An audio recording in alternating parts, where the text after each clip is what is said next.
Ya, Assalamualaikum warahmatullahi wabarakatuh. Kami dari kelompok hijau mau mempresentasikan hasil kerja kami. Tapi sebelum kami berpresentasi, saya ingin berdoa untuk kesembuhan suami dari dosen tercinta kami, Bu Hani. Semoga kembali pulih dari penyakitnya. Amin ya Allah ya Rabbal Alamin. Amin ya Amin, amin, amin, Allah. amin. Ya, di kelompok hijau ini beranggotakan saya Genta Arta Ramadan, Saya Muhammad Rehan Firdaus. Saya Naufal Hadiputra. Saya Afif Nuruddin. Saya Oktavian. ya. Di sini kami akan mempresentasikan tentang klasifikasi tingkat kematangan buah apel mana lagi dengan algoritma naive Bayes dan ekstraksi fitur citra digital. Next. Ya, nomor 1, permasalahan penelitian. Apel merupakan buah yang cukup populer dikonsumsi dan dimiliki berbagai jenis bentuk dan warna. Apel sendiri memiliki berbagai warna kulit seperti merah, hijau, dan kekuningan. Hal ini membuat orang awam atau orang biasa akan sulit membedakan mana apel yang sudah matang atau apel yang belum matang. Oleh karena itu, inti permasalahan penelitian ini adalah orang awam sulit membedakan apel matang, setengah matang, bahkan mentah. Nomor 2, metode penelitian. Metode penelitian kami terbagi menjadi 4 tahap, yaitu tahap pengolahan, tahap ekstraksi fitur, tahap klasifikasi, dan terakhir tahap evaluasi. Di tahap pengolahan ini, tahap ini adalah proses untuk mengatur ukuran resolusi atau resize dan transformasi warna dari sebuah gambar, sehingga peneliti akan mendapatkan hasil yang maksimal.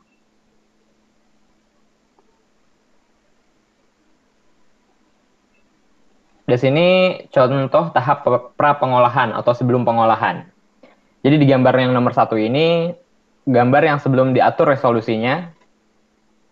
Yang kedua yang sudah diatur resolusinya lebih mengecil, bisa dilihat sendiri yang nomor 2. Dan yang nomor 3, sudah ditransformasi warna menjadi grayscale atau menjadi hitam putih.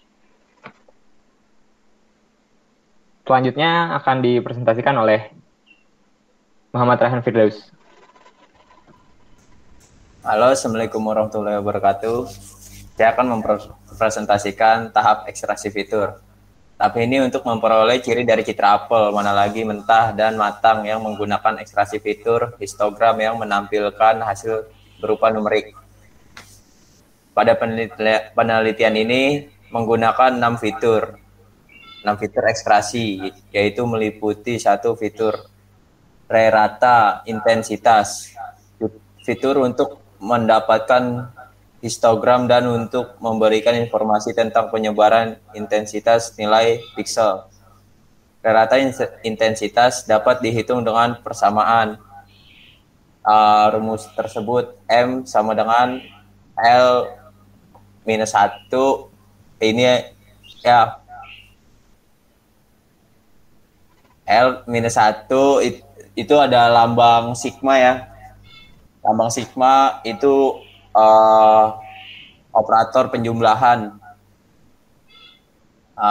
Dan di bawahnya ada 2 fitur energi. Bertujuan untuk mengetahui intensitas piksel terhadap tingkat keabuan sehingga dapat menggambarkan nilai keseragaman pada sebuah citra. Untuk mendapatkan nilai energi dapat menggunakan persamaan. Dan itu rumus energi. Next, Pak. 3, fitur entropi. Fitur ini berguna untuk memberikan informasi kompleksitas citra digital. Semakin tinggi nilai entropi, maka semakin tinggi pula kompleksitas citra tersebut. Begitu pula sebaliknya. Untuk mendapatkan fitur energi dapat menggunakan persamaan.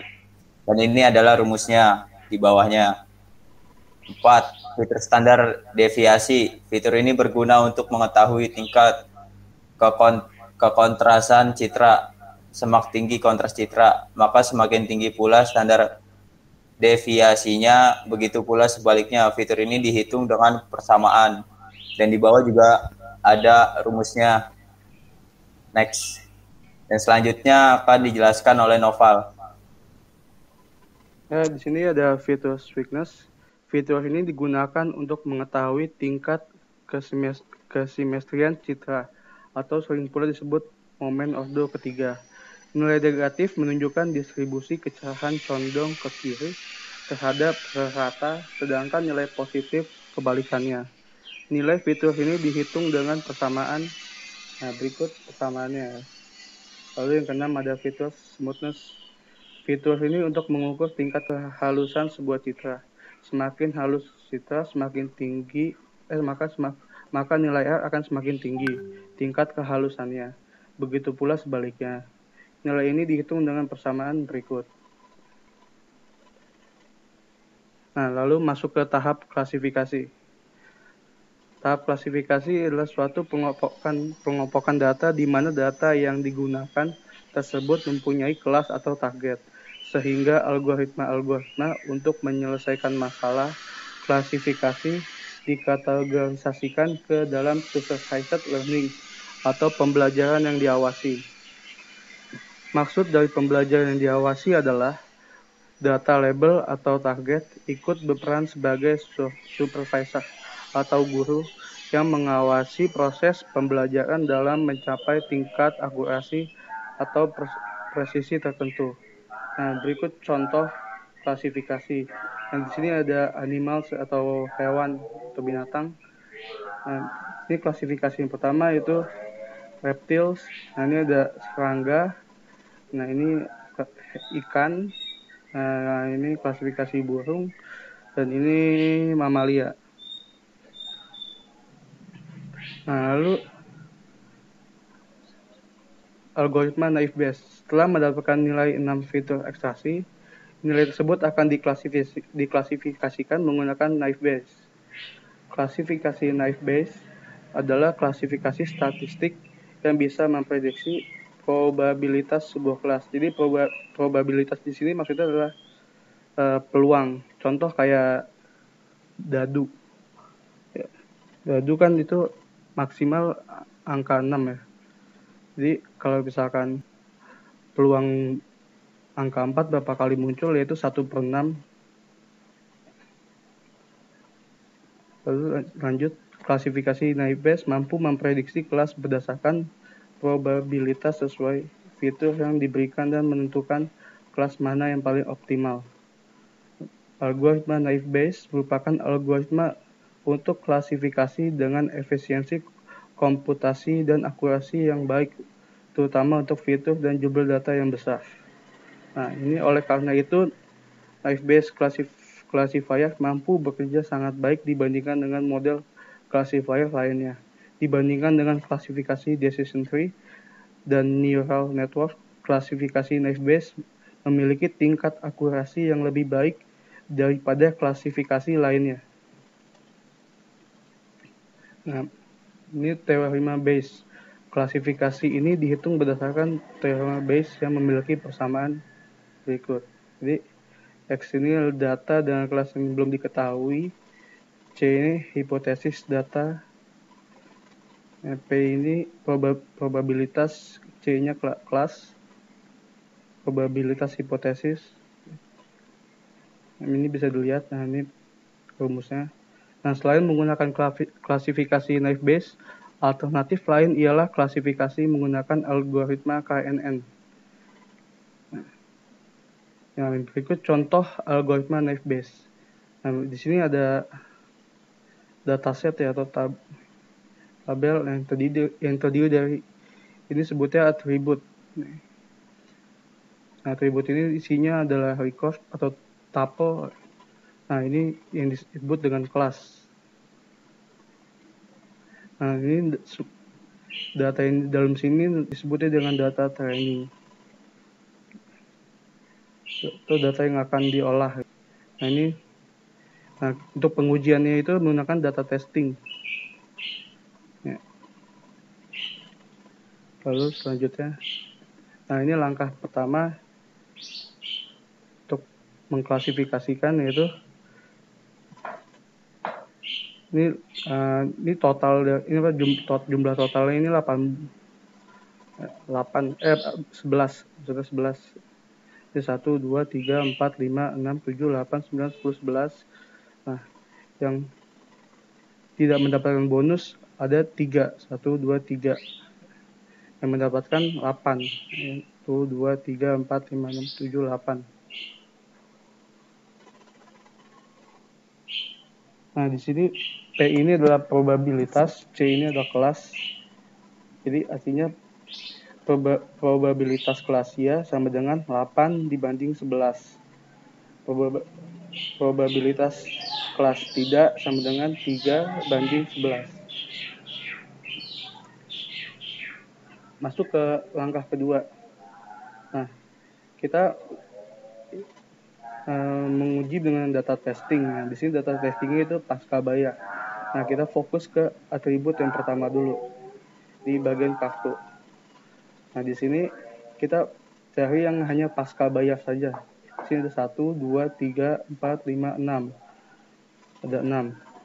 Berarti di sini pasca bayar ada 6 dan hianya itu banding 8. Nah, 8 ini dari mana? 8 ini hianya ini ya bonus kelas dari hia ini. 1, 2, 3, 4, 5, 6, 7, 8. Nah, untuk yang tidaknya bagaimana? Ini kan hianya sudah dapat. Yang tidaknya itu berarti kebetulan di sini tidaknya itu udah 0. Nah, terus yang tiganya itu adalah kelas yang tidak ini, bonus tidak ini, di 3, 1, 2, 3. Nah, masuk ke langkah ketiga. Nah, setelah kita fokus ke atribut 1, sekarang kita geser ke fokus atribut kedua, yaitu yang panggilan. Nah, di sini itunya targetnya, data testingnya itu cukup. Nah, kita fokus ke yang data cukup saja, yaitu 1, 2, 3, 4. Ada 4. Nah, terus sini probabilitas cukup dengan kelas iya, di sini ada 3. Itu 1, 2, 3. 3. Nah, 8 ini dari mana? 8 ini tadi jumlah kelas iya-nya ini. Jumlah kelasnya iya-nya ini kan yes-nya ini kan 8. Nah, untuk yang probabilitas cukup tidak itu ada hanya satu saja. 1 banding 3. Nah, 3-nya itu dapat dari ini, kelas bonus ini yang tidak. 1, 2, 3. Masuk ke langkah keempat. Nah, setelah kita pakai atribut kedua, sekarang kita geser ke atribut yang ketiga, yaitu blok. Dengan data testing atau data uji itu rendah. Nah, di sini kita fokus ke data rendahnya saja. Jadi sini 1, 2, 3. Nah, yang probabilitas rendah ya hanya ada 1. Jadi 1 banding 8. Lalu untuk probabilitas rendah tidak itu hanya ada 2. Jadi 2 banding 3. Nah, ini tahap terakhir itu perbandingan. Nah, tahap ini jadi semua data yang probabilitas ya dan probabilitas 3 dikumpulkan ya, lalu dibandingkan, maka nanti akan seperti ini rumusnya kurang lebih. Jadi probabilitasnya 8 banding 11 dikali bla bla bla bla ini ya. Terusnya, maka ini hasilnya.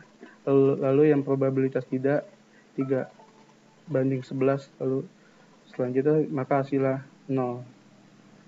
Oleh karena itu yang dipakai itu yang mayoritas atau yang nilai yang lebih besar, yaitu 0,256. Maka dia probabilitasnya atau kelasnya itu iya. Nah, lanjut. Nah, ini alternatif lainnya menggunakan algoritma KNN. Algoritma KNN adalah metode melakukan klasifikasi terhadap objek berdasarkan data pembelajaran yang jaraknya paling dekat dengan objek tersebut. Metode ini bertujuan untuk mengklasifikasikan objek baru berdasarkan atribut dan training sampel.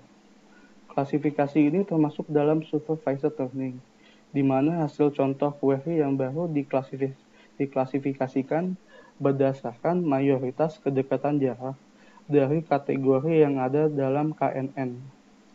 Teknik ini sangat sederhana dan mudah diimplementasikan, mirip dengan teknik clustering, yaitu mengkelompokkan suatu data baru berdasarkan jarak data baru itu ke beberapa data atau tetangga terdekatnya. Alasan mengapa kita memakai metode KNN ini karena memiliki keunggulan dapat mengklasifikasikan data yang tidak diketahui dengan adanya data latih atau data uji. Nah, ini contoh gambar. Nah, ini yang kuning ini kelas A, dan ini kelas B. Nah, yang bintang itu adalah data barunya, data baru. Nah, K sama dengan 3. Nah, 3 ini kita yang menentukan jumlah ini ya. Misalkan mau 1, 2, 3 atau berapa lah. Kita yang menentukan K itu berapa. Nah, kebetulan di sini K-nya sama dengan 3. Artinya data baru ini akan mencari yang paling terdekat dengannya, yaitu yang ini. Ya, kelas A1, kelas B2. Nah, ini K sama dengan 6.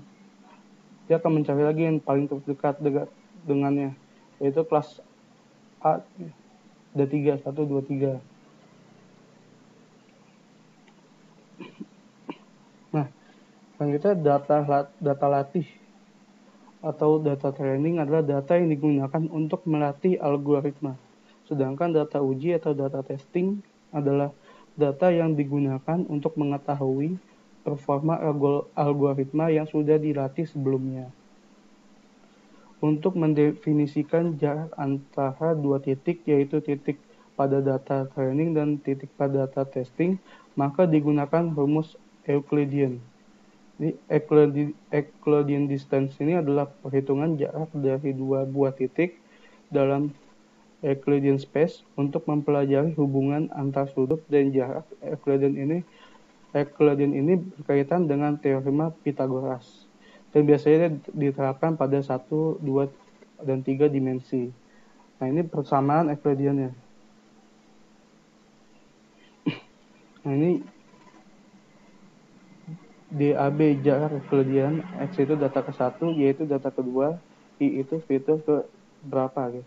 N ini jumlah fitur. Nah, jadi Euclidean distance itu adalah lagi ke sini untuk mengatur jarak yang paling terdekatnya dari data baru ini. Nah, kita kan misalkan mau mengetahui ya, atau untuk menghitung jarak terdekat data baru ini terhadap sekitar. Nah, itu kita menggunakan Euclidean distance. Nah, tidak hanya ada Euclidean distance, tapi ada juga yang lainnya. Tapi yang paling populer itu Euclidean distance, yang paling sering dipakai. Nah, selanjutnya tahap langkah algoritma KNN. Yang pertama, menentukan parameter K-nya. Yang tadi K-nya ditentuin berapa sesuai dengan keinginan kita. Lalu yang kedua, menghitung jarak kuadrat jarak Euclidean objek terhadap data training yang diberikan. Yang tadi saya bilang menghitung jarak antara data baru ke objek itunya, objek terdekatnya. Yang ketiga, mengurutkan hasil nomor 2 secara ascending, yaitu berurutan dari nilai tinggi ke rendah. 4, mengumpulkan kategori Y, klasifikasi berdasarkan nilai K dengan menggunakan kategori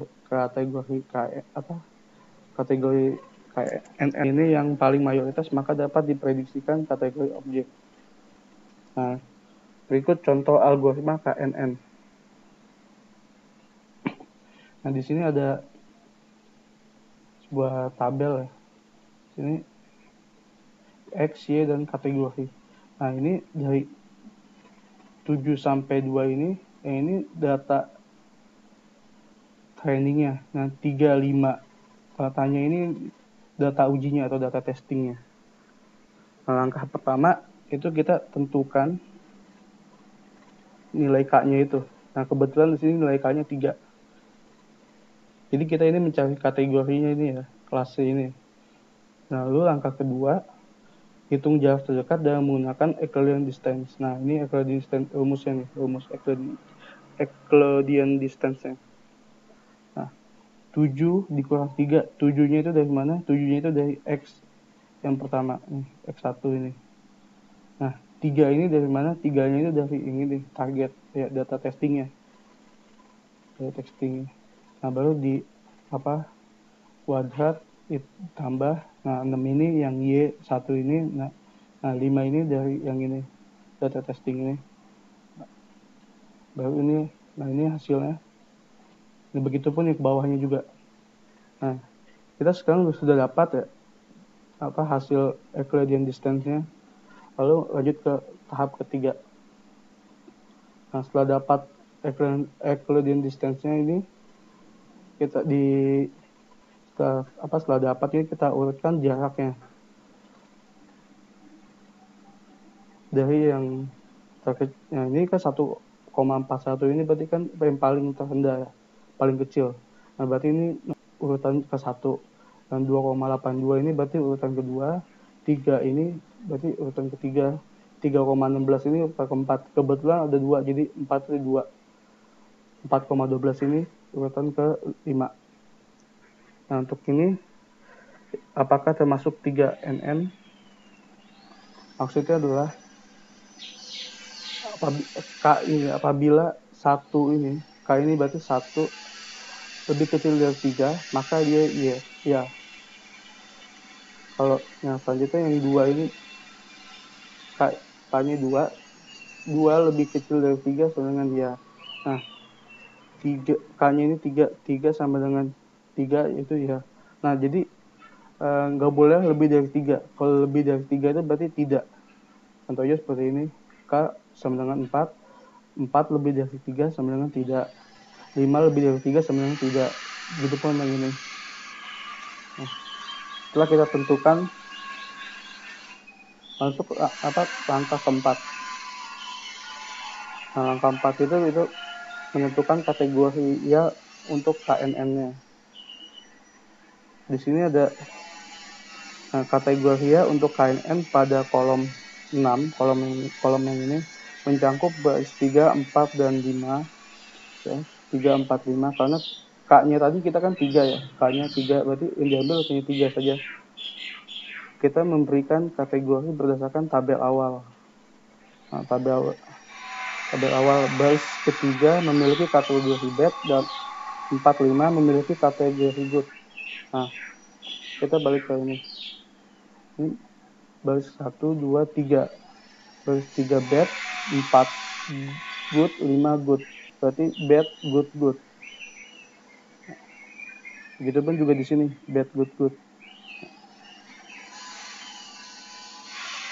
Lalu langkah kelima, gunakan kategori mayoritas yang sederhana dari tetangga yang terdekat tersebut sebagai nilai prediksi data yang baru. Data yang kita miliki pada baris 3, 4, dan 5, kita punya 2 kategori. Kita punya 2 kategori good dan 1 kategori bad. Dari jumlah mayoritas, good lebih banyak daripada bad, di 2:1 tersebut. Maka kita simpulkan bahwa data baru X sama dengan 3 dan Y sama dengan 5 termasuk dalam kategori good. Nah, selanjutnya tahap evaluasi. Setelah melalui tahap klasifikasi lanjut ke tahap evaluasi. Tahap ini untuk membuktikan berapa persentase tingkat akurasi pada metode naive Bayes. Untuk menghitung akurasi gunakan persamaan ini. Jadi setelah dihitung menggunakan algoritma naive Bayes, lanjut ke tahap evaluasi ini untuk mencari nilai akurasi. Yang berikut persamaannya ya. Nah, selanjutnya akan dibawakan oleh teman saya yang bernama Afif. Waktu tempat persilakan. Tiga kelebihan metode penelitian. Berikut kelebihan klasifikasi naive Bayes. Menangani kualitas dan data diskrit. Kokoh untuk titik noise yang diisolasi, misalkan titik yang dirata-ratakan ketika mengestimasikan peluang bersyarat data. Hanya memerlukan sejumlah kecil data kelainan untuk mengantisipasi parameter dalam kurung rata-rata dan variasi dari variabel yang dibutuhkan untuk klasifikasi. Menangani nilai yang hilang dengan mengabaikan instansi selama perhitungan estimasi peluang. Cepat dan efisiensi ruangan, kokoh terhadap atribut yang tidak relevan. Berikut kelebihan klasifikasi KNN. Sangat non-linear, mudah dipahami, dan diimplementasikan.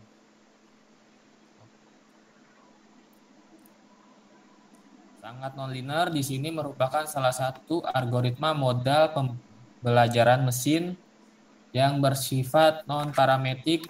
Definisi modal non-parametrik adalah modal yang tidak mengasumsikan apa-apa mengenai distribusi instance di dalam dataset. Modal non-parametrik biasanya lebih sulit diimplementasikan.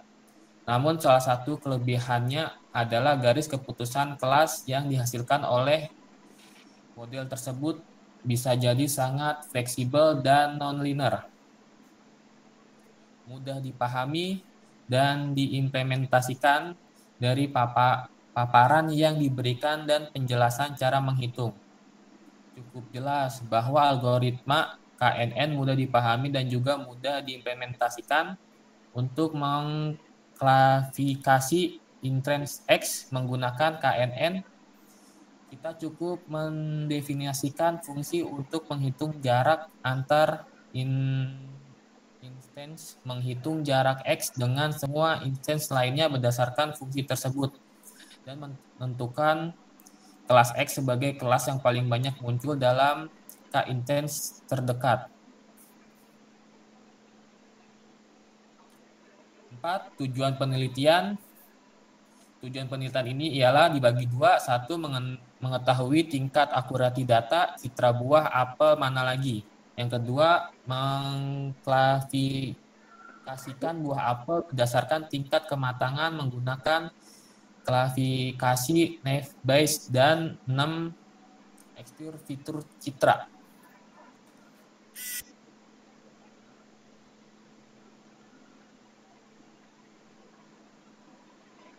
Ya, Muhammad Rehan.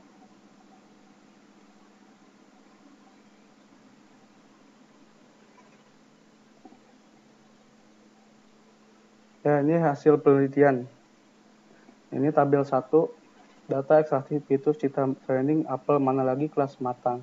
Tadi kan sudah dijelaskan oleh teman saya yang bernama Rehan, 6 fitur citra ekstraksi. Nah, ini berikut hasil ini ya, perbandingannya dengan menggunakan software MATLAB. Nah, ini yang tabel pertama ini yang diuji adalah 50 buah apel tapi dalam bentuk gambar atau foto.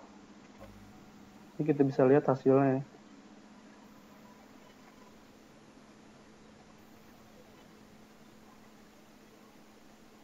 Lalu lanjutkan. Tabel 2. Di sini ada data ekstraksi fitur citra training apel mana lagi untuk kelas mentah. Dan di sini ini nomor 1 dari intensitas hasilnya sekian, energi sekian, entropi sekian, kontras sekian, smoothness sekian, skewness sekian, sampai terus ke nomor 50. Next. Dan tabel 3, data ekstraksi fitur citra testing apel mana lagi. Dan berikut hasil-hasil dari intensitas, energi, entropi, kontras, smoothness, skewness. Ini sampai nomor 30. Next. Ya, berikutnya hasil penelitian berdasarkan klasifikasi. Dari tabel tersebut ada 30 buah apel mana lagi yang akan diuji target mentah dan matangnya. Untuk tabel 1 sampai dengan tabel 15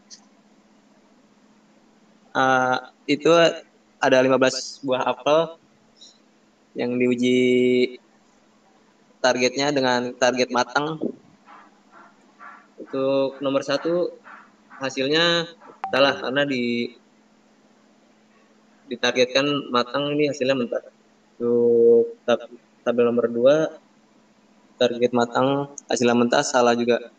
Target 3 benar, dan target 4 salah, target 5 salah, target 6 salah, target 7 benar, sampai dengan target 10 benar, dan apel target 11 sampai 15 itu hasilnya benar. Berikutnya untuk hasil target mentah tuh ada di nomor 16 tuh benar. Target mentah pas diuji cobanya mentah benar sampai tabel nomor 20 itu benar. Next. Untuk tabel nomor 21 targetnya mentah, hasilnya mentah benar. Nomor 22 tabel nomor 22 itu juga hasilnya benar. Nomor 23 tabel target mentah hasilnya matang, salah. Apel nomor 24 target mentah hasil mentah benar, dan apel nomor 25 target mentah hasil mentah benar. Untuk apel nomor 26 sampai 29 tuh hasilnya matang jadi salah, dan 30 hasilnya mentah jadi benar. Untuk pengujiannya ini pakai ukuran resolusi dan transformasi warna dari sebuah gambar. Jadi hasilnya pakai foto.jpg. Ya, next.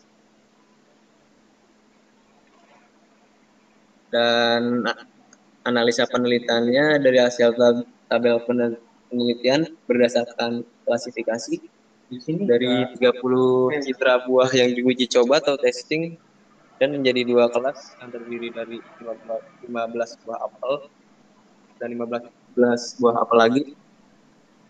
Targetnya matang, dan hasil 6 buah mentah, 9 buah matang.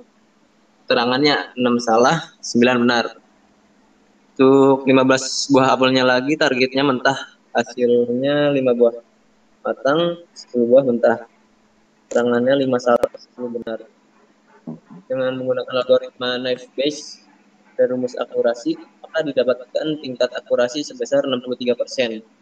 Ini menunjukkan bahwa tingkat akurasi masih relatif, cukup kecil atau kurang baik. Next. Ya, kesimpulan dan saran. Simpulannya berdasarkan hasil penelitian yang sudah kita uji coba menggunakan metode algoritma Naive Bayes dan 6 ekstraksi fitur citra tentu saja masih belum terlalu maksimal atau kurang memuaskan. Hal ini berdasarkan hasil tingkat akurasi yang masih cukup rendah, yaitu 63%. Karena semakin tinggi nilai akurasi, maka semakin bagus hasil yang didapat. Sarannya melihat dari nilai akurasi yang masih cukup rendah, karena itu masih perlu dikembangkan kembali agar mendapat hasil yang lebih memuaskan. Next. Saran penelitian ke depannya, mengingat dari hasil penelitian belum cukup maksimal, oleh karena itu kami menyarankan penelitian ke depannya dengan beberapa langkah, yaitu yang pertama, merubah metode penelitian. Yang kedua, merubah pola penelitian. Dan yang ketiga, mengevaluasi penelitian sehingga bisa mendapatkan penelitian dengan hasil yang lebih baik dan maksimal setelahnya.